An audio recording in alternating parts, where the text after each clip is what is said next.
Estoy aquí en sustitución de la doctora Silvia Canto, nuevamente en su programa Medicina Alternativa. El programa de hoy tenemos de acompañante a una persona muy especial para el programa, es el director justamente de la estación, Gerardo Said. ¿Qué tal? ¿Cómo estás, Violeta? Me da mucho gusto acompañarles en esta nueva faceta y pues muy contento de que personas jóvenes y además preparadas, sobre todo en el ámbito humanístico, puedan aprovechar estos micrófonos, esta estación, para dar a conocer pues aquello que nos permita mejorar nuestra calidad de vida y transformar todo aquello que nos tiene metidos como en el mismo círculo, claro, como si estuviésemos siendo encadenados por una vara en el centro de la cual no nos podemos zafar, y cuando tendemos a ir a cualquier lado nos regresa y nos mantenemos en el mismo círculos, ¿no? Como acordonados o acorazados por nuestra propia mente, y eso es terrible. Y qué reto plantea un espacio como estos, ¿eh? Totalmente. Y además su nombre lo dice, Medicina Alternativa. Exactamente. Justamente vamos a empezar un poquito a platicar, a plantear, a debatir, ¿no? La parte de la medicina alternativa, para posteriormente en la segunda parte del programa hablar un poquito más sobre cuestiones que afectan a todo ser humano en algún momento de la vida, que llegan a paralizar en algunos momentos, que es sobre la ansiedad y la angustia.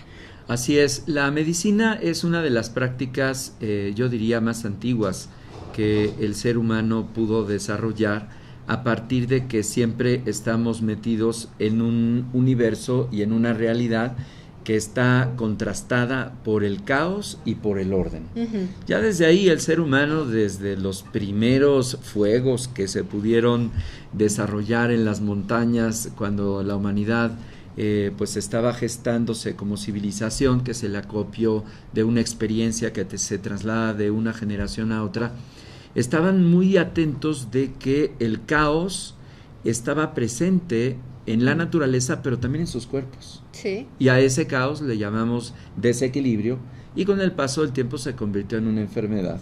Los estudiosos empezaron a dar vuelta en torno al personaje tótem, uh-huh, que en este caso era el hombre medicina, y precisamente el hombre medicina es el que tenía a cargo su pueblo. Uh-huh. Fíjate qué práctica tan importante es la medicina, que digamos que el oficio más antiguo no es el chamán. Sí, no. Es el médico. Porque el médico, que es el hombre que conoce las plantas y que eran los recursos para poder apoyar que el cuerpo restableciera su armonía, fue ahora sí que el primer cargo. No era el de la batalla, uh-huh, no era el estratega que los defendía, sino en realidad, después de que las guerras se calmaban, guerra por el fuego, guerra por los árboles que tenían frutos, sí, guerra por todo aquello que eran recursos, más bien era ¿quién me puede restablecer mi equilibrio? Ese es el sujeto más importante de mi grupo comunitario, y fue el médico. Exacto. Esta condición que propone la medicina en la antigüedad es bien interesante, porque no estaba separada de la filosofía, uh-huh, y no estaba separada del estudio del cosmos. Era mucho más holística, más integral, ¿no? Era un todo. Totalmente. Entonces el médico se convertía en un epopta, en este caso un conocedor de la naturaleza, de la energía, del mecanismo, de cómo se restablece esta, uh-huh, armonía. Y justamente estas eran las primeras propuestas de las medicinas más antiguas, que puedo mencionar 4. La medicina mesoamericana, uh-huh, o amerindia, que puedes tú llamarle así, que estaba expresando de alguna manera esta unidad mente-cuerpo, pero también la unidad entre el cielo y la tierra. Okay. Es esta línea vertical, y luego se hace una cruz, porque es lo femenino y lo masculino. Okay. Pero también son todas las polaridades, dentro y fuera, uh-huh, arriba y abajo, pasado y futuro, que se resuelve en el presente. Sí. Y desde luego la naturaleza polar de los elementos. ¿Cuál es? El agua y el fuego. El agua y el fuego son tan contrarios, uh-huh, pero son totalmente complementarios. Sin ellos no hay vida. Claro. Si tú el agua le dejas totalmente inerte y sin fuego, se congela. y si se congela no genera justamente el movimiento de la vida, necesita el calorcito para que tenga movimiento. América, Amerindia y estos conceptos, pero también Asia, China y desde luego Medio Oriente, Sumeria. Los estudiosos presumen que los sumerios hayan sido los primeros que detonaron estos conceptos, pero de nuevo ahí el hombre que portaba el bastón y el disco de luz eran los mensajeros de la salud, los mensajeros de la paz. Y así con el tiempo la filosofía, la tradición, la medicina, la astronomía y sobre todo la lengua y la filosofía se convirtieron en un núcleo que no se separó muy tardío, sino hasta el nacimiento. Claro, claro, y justamente lo que vamos encontrando hoy es esta nueva era de la medicina en donde hace no mucho más, 50 años... No, estaba todavía muy polarizada. Separado la parte de esto es la medicina somática, alópata, el científica. Médico, científica totalmente, parte, digo, mi misma rama que es la psicología, estaba como parte de lo místico, ¿no? O sea, tampoco como una ciencia. Y ahora ya tenemos la psicología transpersonal, con una corriente que dice, hey, no importa en qué parte de la percepción andas, es una sola psicología. Exactamente. No son 10 o 5 o 4. Totalmente, todos el enfoque que se le está dando o la creciente investigación que se está dando para todos los trastornos psicosomáticos, ¿no? Donde la parte te hablo de mi parte, ¿no? En la rama de la psicología, en donde ya no se está viendo una diferencia entre que, esto se trata con el médico, esto se trata con el nutriólogo y esto se trata con el psicólogo, sino más bien es un trabajo holístico, en conjunto, totalmente, en donde las enfermedades justamente es cuando hay una división entre mente y cuerpo, cuando no se concibe una unidad. La Organización Mundial de la Salud tipifica ya la neurosis como en un orden de problema social. Mira. Y justamente descarga que los desórdenes psicoemocionales o totalmente derivados de los desórdenes de la conducta son los responsables en un 75% de otro tipo de desórdenes que después se somatizan. Totalmente. Entonces, ¿qué tienes que arreglar primero? La mente y el cuerpo, pero con el mismo orden de importancia. Exactamente. El mismo, no puedes privilegiar, es más importante la mente, es más importante el cuerpo. Sí, no, los dos. Y esas batallas, fíjate qué curioso que lo mencionas, son tan comunes desde... Añejas. Y de todos lados, yo recuerdo compañeros médicos, ¿no? Les dicen en la carrera, pues aquí está tu libro de teorías de la personalidad que vamos a revisar este semestre que nos corresponde. Con esto ya sabes lo que sabe un psicólogo, ¿no? Entonces, bueno, y también de este lado, ¿no? O sea, dentro de la psicología, no, que terapia de cuarzos, no, eso. O la terapia holotrópica de la respiración de Stanislav Grof, por favor. Todo aspectos tan fundamentales que son la respiración, el cambio bioquímico y alterar por completo las proteínas en el cuerpo. Totalmente, pero no hay ese acercamiento, seguimos un poco segregados cada uno en nuestra área, cada uno en nuestra profesión. En nuestra esquinita. Exactamente, diciendo, yo lo puedo resolver todo tipo de enfermedades a partir de una consulta, una terapia. Y no necesito al otro. Y no necesito al médico. ¿Qué crees? O no necesito Sí. Totalmente.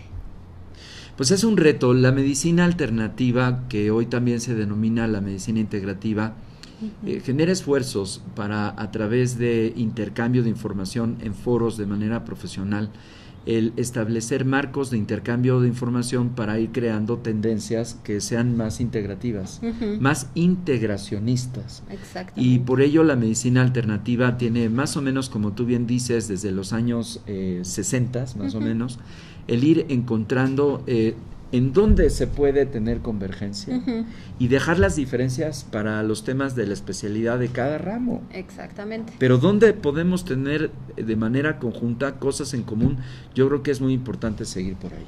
Exacto, que va a ir en beneficio de las personas, ¿no? Donde si cada uno deja su propio narcisismo de decir mi filosofía, mi tipo de psicoanálisis, no el tuyo, mi tipo de psicoterapia, no la tuya, ¿no? Sí. Mi tipo de tratamiento, no el tuyo, va a ser el que va a lograr salvar a esta persona.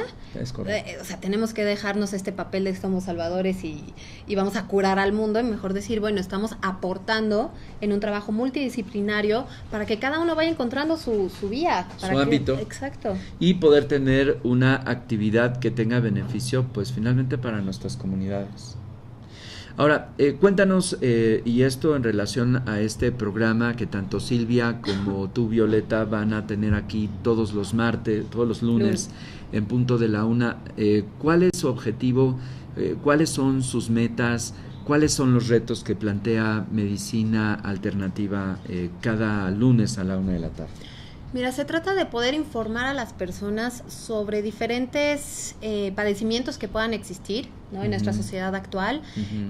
Silvia ha hablado sobre el Huntington, ha hablado sobre otras técnicas de tratamiento. Nosotros estuvimos platicando un poquito sobre la interpretación de los sueños hace 15 días. Fue buen programa, me encantó, me acuerdo. Y ahora estoy aquí nuevamente para hacer la presentación, para hablar a grandes rasgos de la ansiedad y la angustia, es decir, sobre todo la información, porque lo que padecemos en muchos momentos es de la ignorancia, de que no tenemos esta información concisa, a pesar de que las redes sociales y a pesar de que el internet nos abre muchísimas puertas, pues también nos abre la puerta a mucha basura. Nos segrega y nos separa. Una argentina, yo leía en el Facebook, porque es un medio a través del cual comunicamos nuestras actividades en 2013 por excelencia, decía: es increíble cómo he dejado mi interacción presencial por las redes sociales y soy de lo peor, me estoy dando cuenta y no sé qué hacer. Ándale. Es un fenómeno ¿Cómo te total. cambió totalmente tu esquema? Mira, ¿no? Sería un tema muy interesante ver qué está pasando, no solo como un fenómeno social, sino psíquicamente la concepción que se tiene de uno mismo, de las relaciones interpersonales, todo lo que se mueve, porque la persona que tienes enfrente no es alguien real, parte del imaginario. Sí, esta relación física, corporal, a la relación virtual, lo que implica de cambios, ¿no? Totalmente. Que es en el marco de la simulación. Exacto. Yo simulo algo y alguien que, ¿qué crees? En realidad no soy. Pero allá afuera es muy fácil. Y es tan seductor, porque es como la parte del enamoramiento, que te dicen, ¿por qué nos podemos enamorar tan fácilmente?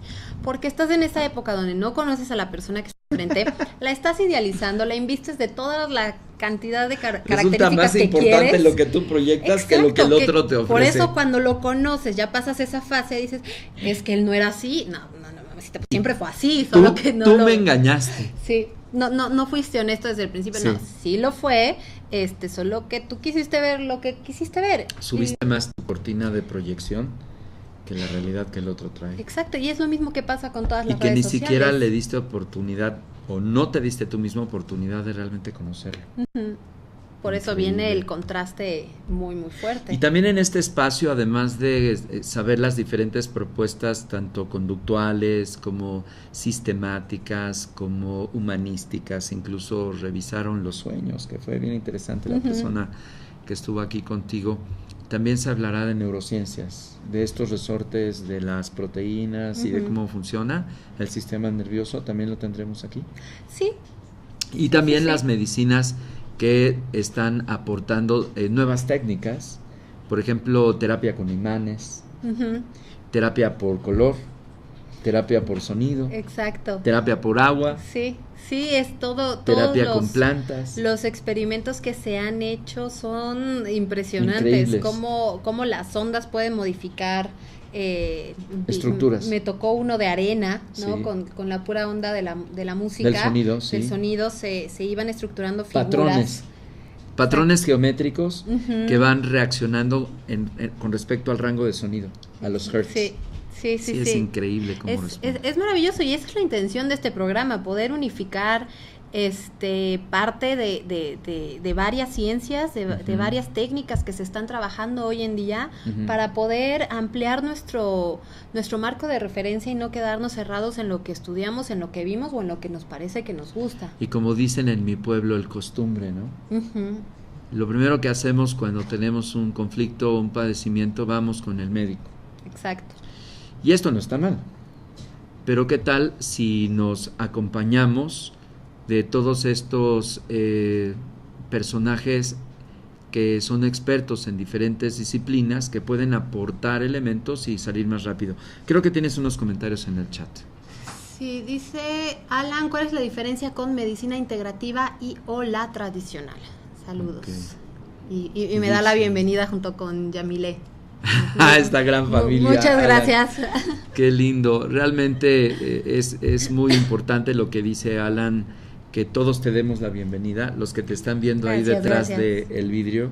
Detrás del vidrio hay inusitadamente personajes que están en diferentes países, en diferentes horarios, porque puede ser que nos están viendo este programa en la noche, en la madrugada, en España, en Argentina. La comunidad latina de Estados Unidos, después de que estuvimos haciendo el estudio, es la segunda audiencia. Y claro que como somos hispanoparlantes, es la segunda potencia de lengua después del inglés. Y luego se segregan las demás. Porque en el planeta está ocurriendo un fenómeno bien interesante en términos de la comunicación virtual, se hace en inglés. Pero después del inglés, el español. En todas sus diferentes vertientes, pero nos comunicamos.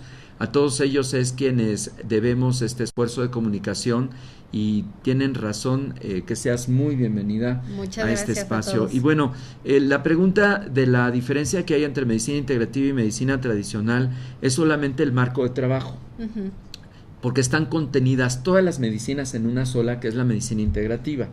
Todo este esfuerzo ya de ordenar los marcos de trabajo están realizados desde la Universidad de Houston, ahí en Texas, en un doctor que estaba haciendo esfuerzos complementarios para tratar a las personas que tenían enfermedades terminales por el cáncer.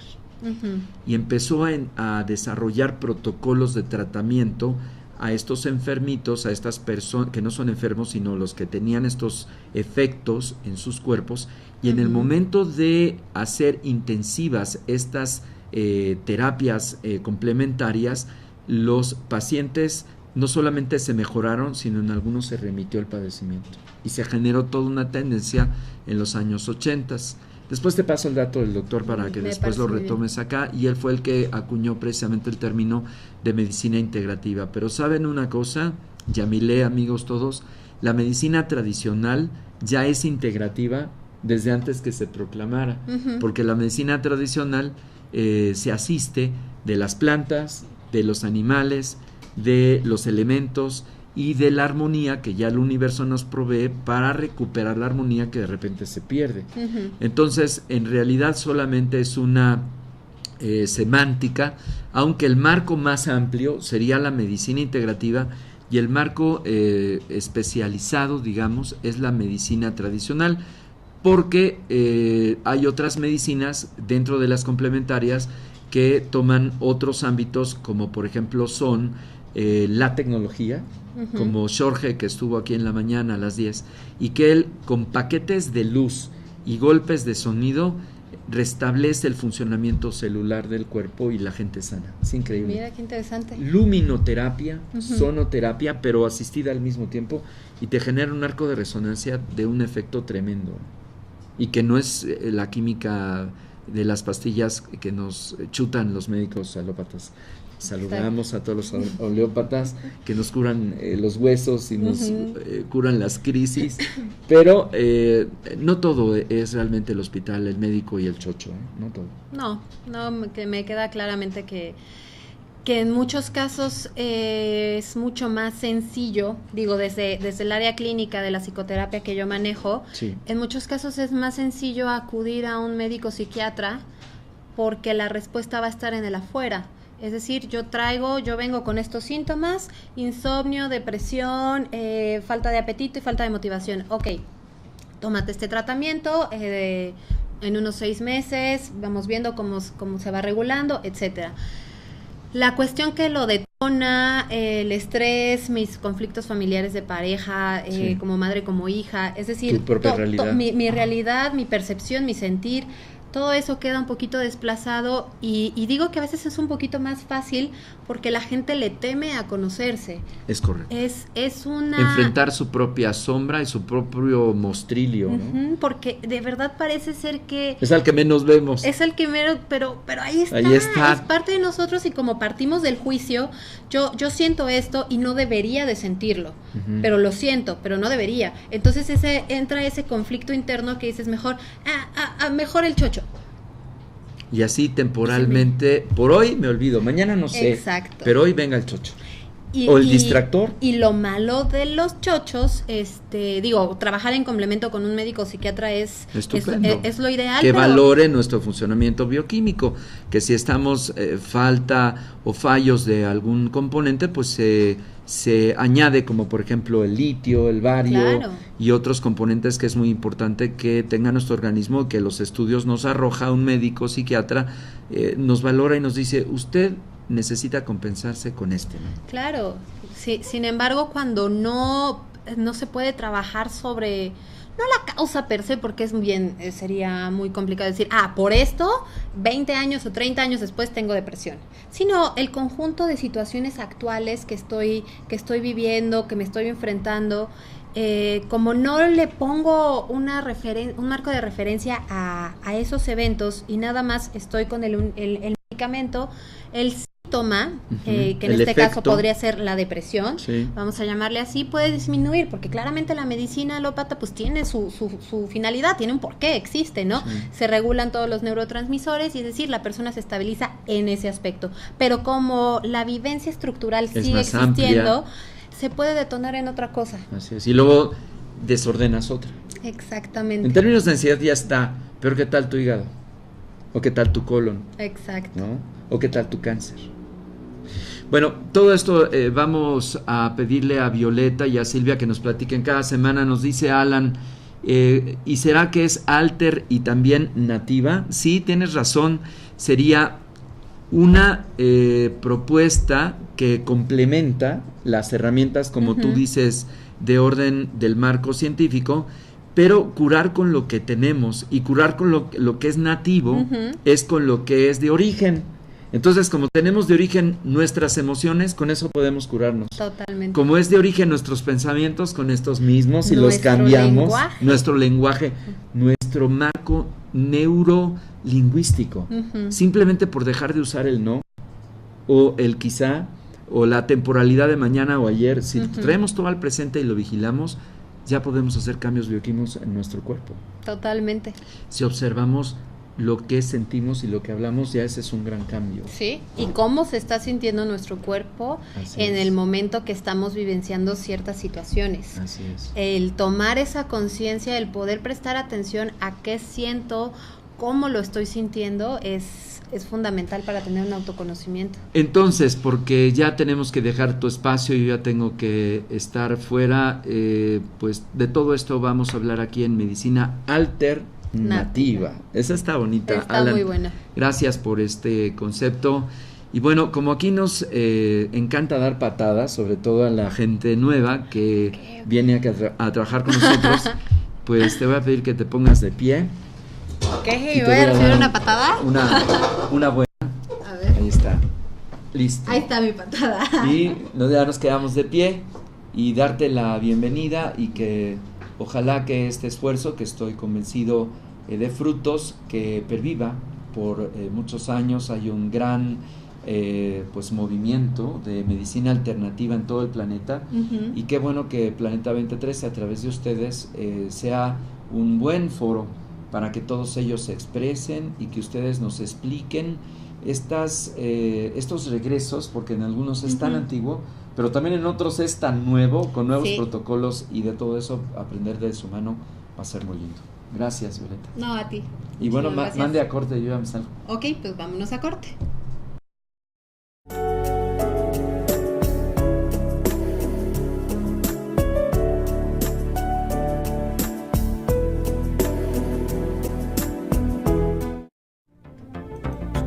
Malinali, el Colegio de Medicina Tradicional de Cali, Mexico y Vegetalis de Morelos, te invitan a participar en el Diplomado de Medicina Tradicional, Etnomedicina y Herbolaria de México y del Perú, que se impartirá con expertos curanderos de Morelos en el Distrito Federal en fines de semana programados de julio a diciembre de este 2013. Iniciamos este sábado 27 de julio en la sede de Malinali, en el Instituto Crecer, ubicado en Las Flores 313, Colonia Las Águilas, coordinado por el biólogo Carlos Gómez, director de Vegetalis. Participan el Colegio de Salud Holística de Cali, Mexico, Malinali, Vegetalis, Medicina Tradicional, Mayahuelcali de Morelos y el Instituto de Medicinas Tradicionales Aplicadas y Artesanías, México, Perú. Participa en el Diplomado de Medicina Tradicional, Etnomedicina y Herbolaria de México y del Perú en la Ciudad de México. Informes en planeta2013.tv y al 6387-6635. Regístrate en línea, una de las mejores opciones en México para conocer y practicar la medicina tradicional. Invitan Cali México, Grupo Cultural, Vegetalis y Holística México.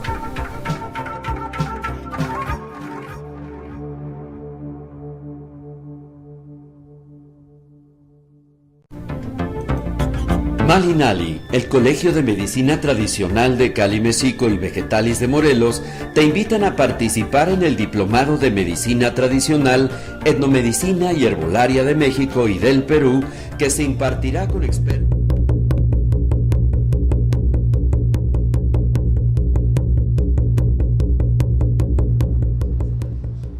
Bueno, pues ya regresamos después de este corte y después de esta agradable plática con el director de Planeta 2013, Gerardo Said. Y ahora sí, vamos a hablar un poquito más sobre un padecimiento importantísimo en la actualidad. Se ve con una creciente presencia en la población mexicana, en la población mundial, cada vez con mayor importancia, tanto en no solo desde la medicina, como comentábamos hace rato, sino como motivo de consulta para la psicoterapia, el psicoanálisis y la medicina alternativa, y es la ansiedad o la angustia. Ahorita pongo ansiedad o angustia porque muchas veces se tiende a confundir, se tiende a hablar que es como si fuera lo mismo, que es ansiedad, que es angustia, y es lo que vamos a empezar definiendo, junto con otros sinónimos de lo que estos dos términos conllevan, que vendría siendo la fobia, el miedo, el estrés, el pánico y el espanto. ¿Por qué es importante definir estos términos y usarlos con precisión? Hace rato comentábamos con Gerardo la importancia de utilizar nuestros propios medios para generar un cambio. Como uno de estos medios podía ser nuestra propia comunicación, nuestro propio lenguaje y el uso de las palabras que tenemos, nuestra semántica, nuestra lingüística, etcétera. Nuestro cerebro normalmente va a codificar según el lenguaje que estemos expresando, es decir, todos los conceptos que tenemos alrededor, todas las palabras con las que contamos traen un simbolismo o un representante que automáticamente va a generar algo en nuestro cerebro, ya sea en vía de pensamiento, ya sea en vía de emoción. Por eso, si yo digo que yo estoy enojada, mi cerebro va a codificar la palabra enojo y voy a responder a partir del concepto y de todo lo que está representado a partir de la palabra enojo. Sin embargo, no estoy enojada, estoy nada más molesta. Entonces, ahí estoy alterando la naturalidad de mi respuesta emocional, en donde actuando como un enojo cuando realmente es una molestia. En el caso de la angustia y la ansiedad pasa un poquito lo mismo. ¿Qué quiero decir? Que hay ciertos eventos, hay ciertas sensaciones corporales, fisiológicas, conductuales, de pensamiento y emocionales que nos van a llevar a generar angustia. Y hay otras tantas que nos llevan a generar ansiedad. Cada una de estas dos vertientes no es lo mismo. Por eso vamos a entender primero un poquito qué es cada una. Y Gerardo también nos comentaba hace rato algo sobre los tiempos, el presente, el pasado y el futuro. Vamos a jugar también con los tiempos para entender estos conceptos. Bueno, primero que nada vamos a empezar con los que no son angustia y ansiedad, que se pueden llegar a confundir, que vendría siendo la fobia. La fobia normalmente podemos estar diciendo a veces, es que yo le tengo fobia a hablar en público, ¿no? O yo tengo fobia a los ratones. Bueno, en el primer caso no estaríamos hablando de una fobia. ¿Por qué? Porque la fobia tiene que ver con un objeto externo que está ahí, está presente, se observa, aunque sea de forma real, aunque sea a partir de una película, como en el caso de los ratones, aunque sea a partir de una revista.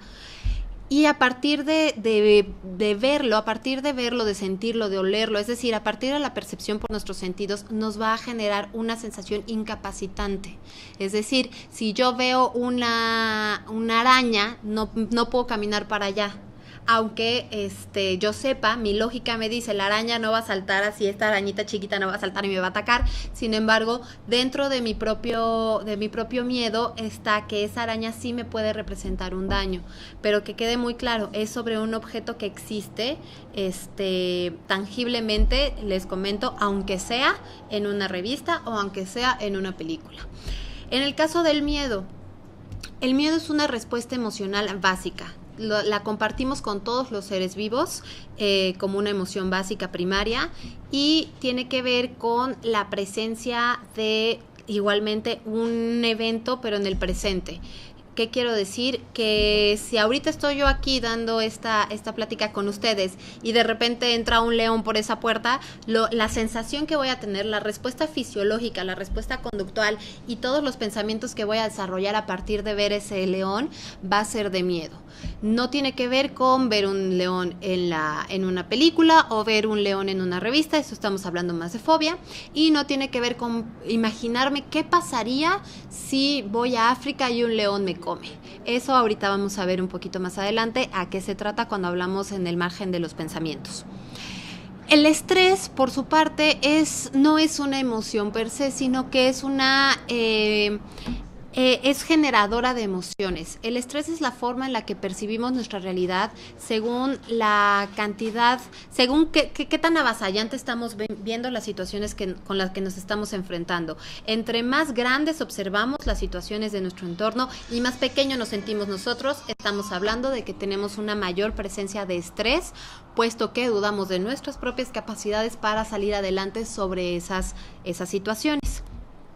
El pánico tiene que ver con una sensación de paralización frente a eventos que realmente están sucediendo. ¿Cuál es la diferencia del miedo? Que el miedo va a tener una reacción fisiológica y conductual que va a ir hacia una vía, hacia el escape o hacia el ataque. El pánico tiene que ver más con la salida de la vía de la paralización. Es decir, yo veo al león y me quedo petrificada. De eso estamos hablando cuando mencionamos la palabra pánico. Bueno, espero que les haya servido un poquito esta diferencia de estos conceptos que suelen mezclarse o suelen confundirse a veces cuando queremos hablar sobre angustia y sobre ansiedad. Los menciono porque es bien importante entender la temporalidad de cada uno de estos eventos. Es decir, hablamos del miedo como esta respuesta emocional en el presente, y cuando vamos a hablar de angustia, tiene que ver con esta respuesta emocional en referencia al pasado. ¿Qué quiere decir esto? Que yo viví una situación que me pudo haber generado miedo, o que me pudo haber generado enojo, o me pudo haber generado tristeza, es decir, la emoción que ustedes decidan tener. Y en el momento que yo la recuerdo, ya sea de forma consciente o inconsciente, me puede generar angustia. La respuesta fisiológica de la angustia va a depender de cada persona, pero por lo general podemos contar con respuestas fisiológicas, como vendría siendo que palpita nuestro corazón, que se acelera la respiración, pero sobre todo se trata de sensaciones que nos van a hacer esta sensación de petrificación por dentro, es decir, un nudo en la garganta, una opresión en el pecho, una sudoración excesiva, pero que van más hacia no lo que va a pasar, no lo que está pasando, sino lo que pasó y me llegó al presente por algún tipo de estímulo que estoy presenciando en estos momentos. ¿Qué quiero decir con esto? Yo puedo estar en el súper, ¿no? Estoy haciendo mis compras, voy muy tranquila y sin darme cuenta. Cuando hablo de sin darme cuenta me estoy refiriendo a que entra en el orden de lo inconsciente. Esto quiere decir que a pesar de que yo lo vea, no estoy prestando atención a ese estímulo. Vamos a poner un ejemplo de volada nada más para que quede un poquito claro. Aquí en esta habitación hay muchos estímulos, hay muchos colores, hay muchos cuadros, hay muchas cosas en el entorno. Sin embargo, yo le voy a prestar atención a ciertas cosas en específico, como puede ser el color de las paredes, como puede ser el micrófono en especial. Pero no le voy a prestar demasiada atención a ese cuadro. ¿Por qué? Porque no me resulta familiar, porque no me resulta interesante o por lo que ustedes quieran. Entonces hablamos de que lo que yo estoy percibiendo y a lo que yo le estoy poniendo atención está en el orden de lo consciente. Aquello que no está entrando a mi conciencia, a pesar de que yo lo esté percibiendo, yo lo veo, pero no me estoy deteniendo, no estoy focalizando mi atención, está más en el orden de lo inconsciente. Entonces, regresando al ejemplo, yo puedo estar en el súper, voy caminando y hay una percepción de algo que no llega a mi conciencia y de repente empiezo a tener esta sensación de angustia. Es decir, siento que me voy a morir. O sea, un ataque de angustia es muy terrible para la gente que lo ha llegado a vivenciar. De hecho, se llega a pensar que se puede, o sea, las personas lo confunden a veces con un paro cardíaco, a veces con una sensación de muerte total. Entonces, empiezo a tener esta sensación fisiológica y me empiezo como a paralizar. No hay una explicación de por qué estas sensaciones. No hay una explicación consciente. Sin embargo, cuando empezamos a trabajar sobre los motivos, sobre aquellos estímulos que nos puedan estar provocando angustia, nos remitimos al pasado. Es decir, ¿qué cosas de esto que está en el presente me está regresando a ciertos eventos de mi pasado que me pudieron ser amenazantes? No necesariamente hablamos de un trauma o de violencia o de un abuso, simplemente puede ser percepciones que yo tuve en ese momento, el grito de mi mamá, que mi papá llegara enojado a casa y sentir que me podía hacer un daño. Es decir, cualquier sensación que yo vivencié de chica, eso va a regresar al presente en forma de angustia. De chica o hace unos años, porque no necesariamente nos tenemos que ir a la infancia en todo momento. Entonces la angustia, como les vuelvo a decir, trata de esta temporalidad del regreso de lo pasado. Aquello pasado que no tuvo una resolución, que no llegó a la expresión, que yo no pude verbalizar en su momento. Tengo miedo porque mi papá me vaya a hacer algo, porque entre a la escuela y se burlen de mí. Esas sensaciones que pude haber tenido, que no logré verbalizar, van a estar regresando. Es como un poquito tomando lo que Gerardo decía en el principio, ¿no? Que estamos atados a este palo, que estamos circulando alrededor, en donde vamos a regresar en todo momento. No tenemos esta libertad de podernos mover para todos lados. ¿Por qué? Porque aquellos eventos, por lo menos desde el área de la psicología, aquellos eventos que no llegaron a tener una resolución en el pasado, van a regresar constantemente de diferentes formas. Entonces, aquellos eventos que nos tuvieron algún miedo, que nos fueron amenazantes en su momento, van a regresar al presente de forma de angustia. En el caso de la ansiedad, estamos también hablando de una temporalidad, estamos hablando de que no se trata de algo presente, pero aquí no nos remitimos al pasado, aquí lo que vamos a hacer es irnos al futuro. ¿Qué quiero decir?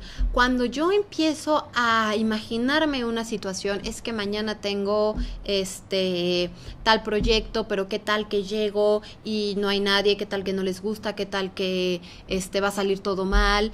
Y ese tipo de pensamientos son los que nos encadenan a esta respuesta de ansiedad. ¿Cuál es comúnmente la respuesta de ansiedad? Encontramos desde las respuestas fisiológicas, nuevamente, se acelera la respiración, se acelera nuestro corazón, se acelera toda la circulación de la sangre, el calor aumenta, la temperatura corporal aumenta, hay mayor sudoración de las manos, sudoración de los pies, etcétera. Y de forma conductual la podemos observar en muchos aspectos. La ansiedad no es tan paralizante como la angustia, por eso aprendemos a convivir con ella. ¿Cuáles serían esas respuestas conductuales? ¿Cuáles ustedes han observado en sí mismos o en los demás? Es muy sencillo, nada más hay que voltear a ver, estamos en un café, estamos en un restaurante y podemos observar varias de estas respuestas. Dentro de ellas se incluyen mordernos las uñas, ¿no? Estar jugueteando con el cabello, estar moviendo la pierna constantemente, fumar, estarnos como rascando todo el cuerpo, tener sensaciones como de desesperación, pareciera en ciertos momentos. Bueno, todas estas respuestas estamos hablando de que son respuestas que derivan de una ansiedad que, como les decía, como no me paraliza, yo puedo seguir funcionando, es decir, yo puedo salir de mi casa, puedo ir a trabajar, puedo ir a estudiar, a pesar de que fume, a pesar de que me coma las uñas, a pesar de que me esté rascando, estoy siendo funcional. Por eso aprendo a convivir con ellas, no las atiendo, no me producen esa atención o esas ganas de tratarla como podría ser la angustia, porque la angustia ya me dio una sensación de pánico, ya me dio una sensación de que me iba a morir, voy con el médico, voy con el terapeuta, voy con quien sea, pero esto ya me asustó. En cambio, la ansiedad convivimos mucho más seguido con ella. Entonces, todas estas respuestas fisiológicas y estas respuestas conductuales de la ansiedad derivan de pensamientos, de creencias o de situaciones donde estamos viendo hacia el futuro. ¿Cómo creemos que va a ser el mañana? Y a partir de eso, a partir de nuestras propias creencias, las catalogamos como que fuera algo terrible, como si fuera algo catastrófico, eso que nos pudiera pasar mañana, al rato, o en un minuto más. Entonces, por ponerles un ejemplo, muchas madres con las que he llegado a trabajar, madres de familia, me refiero, hacen referencia a angustia o ansiedad cuando piensan en sus hijos, cuando salen a una fiesta, cuando agarran el coche las primeras veces, cuando todavía no contestan el teléfono, ¿no? Ese que estás llame y tu hijo no contesta, o un amigo, o tu pareja, o tu padre, quien sea, ¿no? Donde no te está contestando el teléfono. ¿Y qué pasa? Que empiezas, híjole, es que igual y ya le pasó algo, igual y ya chocó, igual y ya, como está la violencia hoy en día en México, tal vez ya hasta lo secuestraron, tal vez algo le pasó. ¿Tiene fundamentos? Pues sí, digo, la gente choca, la violencia en México está muy grave, ¿pueden pasar los accidentes? Sí puede pasar. Sin embargo, nos envolvemos en estos pensamientos catastróficos, en donde no solo es la respuesta frente a lo que me da miedo que pase, es decir, qué tal que ella chocó, sino que todo lo que construyo alrededor de eso. ¿Por qué? Porque me sería terrible, esto va a sonar un poco fuerte para algunas personas, pero lo voy a exponer de esta forma. Me sería terrible o tan catastrófico que a mi hijo le pasara algo, que entonces la respuesta de la ansiedad se va a un ataque hacia mí misma. Quise especificar que va a ser un poco fuerte para algunos porque cualquiera me podrá decir, pues